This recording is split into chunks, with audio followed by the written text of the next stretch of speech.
چرا باید از سختی ها خود نجات بدیم؟ چرا باید هر چیز ساده باشه؟ چرا باید همه چیز آسان باشه؟ چرا باید هر چیز ساده به دست بیاریم؟ چون اگر هر آن چیزی که ارزش داره ساده باشه دیگه ارزش نداره. فرض کنین اگر به دست آوردن پول یک کار ساده می بود، خب کلگی میلیونر می بود. هیچ کس گپ هیچ کس نمیشنید، نظام از بین میرفت. پیش یک تاکسیوان میرفتی میگفتی مرا ببر، میگفت بیادر است تو که پیسیم زیاد است، تو چی کاره که من تو را ببرم؟ پیش نانوای میرفتی بیادر نان بده، میگفت لالا خب ما میلیونر هستم بخیبان ما لاده لاده گپ نزن. پس چیزایی که سخت هستن باید به خاطرش سختی کشید.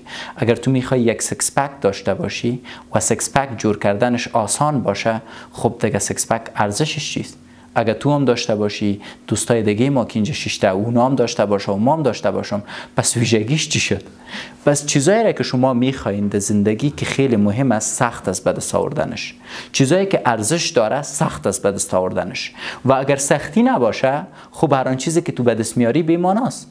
بنان دوستای زیادی هستن که از سختی میگریزه و این بزرگترین اشتباه است. تو میخوای ویژه باشی، تو میخوای خاص باشی، میخوای خانه‌ت خاص باشه، میخوای موترت خاص باشه، میخوای خانمت خاص باشه، میخوای خانواده‌ت خاص باشه، پس باید به خاطرش سختی را تحمل کنی.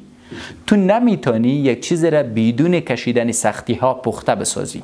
بنان باید سختی را استقبال کنی و سختی را باید ببینی و هیچ وقت باید کوشش نکنی که از زندگیت سختی را حذف کنی.